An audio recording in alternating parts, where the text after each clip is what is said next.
up, everybody? ToNzxOxFuN back, or Tonzo, or Tons, or Justin. It really doesn't matter. But anyway, we're back today, and we're continuing our watch through of the Netflix docu-series Mr. McMahon. In the last episode, we explored how Vince took over the company from his dad. Not really took over, but bought it with a pretty smart business plan that everyone thought he was going to fail. Just remember, disclaimer right here. Boom. Look at my face. This face. Vince McMahon is a horrible person. And no matter what I say leading up to like, oh, he did this for the WWE, he did this good business move. In any case, he's a horrible person, regardless. Anyway, we also established him wanting to bring it more into the entertainment business. He moved into the territories of like where the wrestling was going all over the United States, had their own individual wrestling programs and entertainments or federations in their own territories. And Vince immediately invaded and started promoting shows and filming shows on networks. I think it goes deeper in that where like he had a bidding war with one of the networks with another promotion. I'm not really sure. Leading all up to the recruitment of Booster Golden or whatever Hulk's name was, Hulk Hogan's name was before he came over, and then it was just rise to fame from there. A lot of cards against Andre the Giant, but then of course they brought in the Iron Sheik when he wanted to transfer the title from Bob Backlund over to Hulk Hogan. That all led to the first WrestleMania with Mr. T. Cyndi Lauper, which was hilarious. Her insults were hilarious. I didn't even know that they were in on like MTV. This was before my time, before I started watching everything that they covered in episode 1. This is more of my like dad's era of watching wrestling. They also discussed a lot of the legal disputes. Hulk Hogan putting that interviewer in a headlock. News anchor that came and tried to ask him all questions. He wanted to see if Hulk Hogan was really popular with the fans, but really he went there to see if he could expose the wrestling business. But it's just the front doormat of the monster that is Vince McMahon. And speaking of that, let's get into episode 2 of the Netflix docu-series Mr. McMahon Heat. No, we didn't.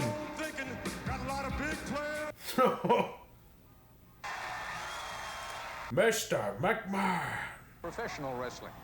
It's always been popular, but lately it's been emerging from second-rate arenas to attract a whole new generation of fans. 84 and 85 was a very pivotal year in wrestling. Things were changing rapidly. So trendy that NBC will soon begin a regular late-night television program combining rock, comedy, and wrestling. Saturday night's main event. Let's go. Whenever Saturday Night Live takes a break, and it had a big impact on the perception of the business. That was a real big deal to be on network television. When you look at pivotal moments in our industry, Saturday night's main event was a huge coup. Yes, it was. Start doing more TV shows. Mr. T. Live shows. I still can't get over They're that. out there every night, touring the country. We wrestled 7 days a week. I don't know if people knew that or not. We had no time off. It was 7 days a week, 52 weeks a year. And so it was a pretty hard grind. He's a legend too, right there, man. Jimmy Hart. I wish they'd give me just a few Brett. more days off a year. They could have been better at Brett's the man, managing bro. the schedule, especially in the late 80s when it was just a disaster. Because of that, you wrestled hurt all the time, and the injuries got worse and worse and worse. Yeah, they can. And they use painkillers. Yup. It was brutal. Shawn Michaels dove into it real bad. Wrestlers were not unionized. They didn't have medical protection. There was definitely a need for a union. Bam! That's what Jesse I think that Ventura was trying Mania. to do. Hulk Hogan stoozed him out. Hogan ratted him out. And quite frankly, no one in the locker room would ever get behind Jesse. So what Vince would do, he called each wrestler one by one. He's like, I know about the meeting. Everybody that showed for this meeting would not have a job in the morning. So nobody showed up. Unionizing never happened. Well, yeah, they need the And money. I think it's actually less likely to happen now than it was right before WrestleMania 2. Yeah, WrestleMania 1 was such a huge success. So what do you do to top this? Oh, I know. We'll have an event from New York. We'll have one from Chicago. We'll have one from LA. 3 shows in one day? WrestleMania 2 and the 3 cities, that was a disaster. To try to send a signal from 3 different cities. I just remember after that, Vince goes, we'll never do that again. Sounds like a disaster. So WrestleMania 3 then was like, Oh, we're just skipping. We're fast forwarding. it was a very large stadium in Pontiac, Michigan. It seats 93,000 people or something like that. It was almost like, wow, did you really do that? And that involved Andre the Giant. Andre the Giant, ladies and gentlemen. Hogan versus Andre. Look at buddy. Hogan is in trouble. Or to sell tickets, we would sell it as if they had never met. But I had to convince Andre to come back to the business. At the time, Andre's health was failing him. So I went over in the middle of that filming and said, Andre, here's what I want to do. I want you to get the operation that you refused to get. And I want you to come back. And I want you to draw the largest crowd that's ever been drawn. For me, for money. You versus Hogan, with the way we can present this, you as the heel. So he thought about it. And, okay, I'll get the operation. So selfish. I'm here for one reason. To challenge you for a world championship match in the WrestleMania. Are you or are you not gonna fight him in WrestleMania 3? Yes or Is this like Piper's Pit? Yeah! Ray, he never told Hogan whether or not he would allow Hogan to win the match. I said, hey, boss, any idea what we're doing out there? Don't worry. I got a hold of Vince and said, what's going to happen? What am I doing out there? Am I winning or losing? He goes, Andre will do the right thing, don't worry. What does that mean? But we got through the match, and out of nowhere, he goes, slam! I'm like, what? And when I said what, he came at me. And I didn't know if it was going to be a 1-2 kick out. I had no idea if I was going to win or lose the match. Until when? Until Andre didn't kick out. Probably like crazy. Now knowing that, I didn't know it was like that. 93,000 people. 93,173 people. We held the record for 93,000 in that building. Yeah, it was actually 78,000 in the building. I don't know why this is one of the greatest controversies in pro wrestling history. I think the truth is probably somewhere in the middle, and I'm not sure that it matters at all. WrestleMania 3 changed the business, and it launched me into superstar status.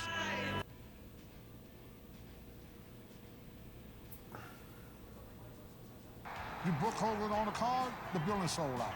That was it. Every word that came out of Hogan's mouth was Vince talking. Better stock them on your shelf. Make sure you've got plenty of them right on your shelves. Every single thing was Vince. When he would tell me stuff, I don't know, man, but I would do it anyway. Because everything he did turned to gold. So, not only could Hulk Hogan only do 3 moves, but he couldn't talk either. It was all Vince. When did you notice Hulkamania was starting to fade? You know, I go back and I look at WrestleMania 6. Hulk's getting older, and you need something new. His Ultimate Warrior, yeah. Warrior! Let's go. Warrior had a groundswell of popularity. His colors were brighter than me. And he was a better wrestler than you. The problem he had was he really wasn't in love with this business. As time went on, Warrior wasn't all that we had hoped he would be, and he was not a popular person backstage. Oh, he wasn't even liked backstage either? In Harrisburg, Pennsylvania next Monday, a doctor will go on trial, charged with prescribing. Yup, the steroid. Yup, yeah. Dr. George Zahorian has been indicted by a federal grand jury on 15 counts of distributing muscle-building steroids. The laws started changing, and at some point, steroids were categorized as, I believe, a Class 3 substance. When you see this symbol, you can be assured of drug-free sports entertainment that you and your entire family can be proud of. I remember talking with Vince about going on Arsenio Hall, and he thought it was a really bad idea. My suggestion to him is to come clean. Not a steroid abuser, and I do not use steroids. It's like, oh, God, please. You know, Oh, why would you lie? I self-destructed my own self. You know, that was one of the worst decisions I ever made, was not listening to Vince. I was never assigned to cover wrestling, but pro wrestling was so highly rated on TV, it was hard to ignore. Try to be nice here, but there's nothing nice to say about him. He seemed to be on a vendetta against the company, and Vince in particular. I don't know why he has vendetta, still does, against our company, against our form of entertainment, against me. I don't know why. Because he's a dirtbag. He is. When I first wrote this stuff, my mailbox was stuffed with messages, and they essentially all read the same. You don't know the half of it. And I returned some calls, and it was mind-blowing. We would have been looked upon in today's society as some of the worst human beings walking the face of the earth. And Phil Mushnick was one of the first people to really bring this out into the public space. The Ring Boy scandal began with a fellow named Mel Phillips, who was what they called the ring boss. He would bring with him ring boys. In too many cases, these ring boys were underage, and they were being... What? I learned there were others involved. Crazy, an executive in Connecticut, and Pat Patterson, one of McMahon's top executives. Here at ringside, Vince McMahon along with wrestling great Pat Patterson. Vince is guilty of aiding and abetting the Ring Boy scandal. At best, he's guilty of rank neglect. Oh my gosh, there were so many scandals going on. Who was dating who was sleeping with who. Do you remember any of those? Well, you know what? Let me try to do. I'm trying to be really cautious on doing this. I don't know what they want out in the open or not. I know there was some girl that I think was a referee, girl referee. That's like really concerning to hear. Vince said, And I remember Rita Marie, the referee, because there was only one female referee in wrestling at that point in time, and it was her. when you're accused of this and accused that, and it's like there's this deluge of things, you're this, you're that. Well, because you are. When I couldn't complete his desires, he got really angry. If I wanted a $500,000 a year contract, I had to satisfy him. And if I didn't satisfy him, I was blackballed. Vince did sue her over it, and he sued Geraldo Rivera, but the general public, I think they just thought that it was all sleazy. This was the biggest guy in cable TV. Nobody wanted to look a little deeper. They really didn't want to look. They didn't want to know. The Justice Department has indicted the most powerful man in professional wrestling in this country, not a wrestler, but the man who runs the World Wrestling Federation. Do you know what triggered the federal government to start looking into you?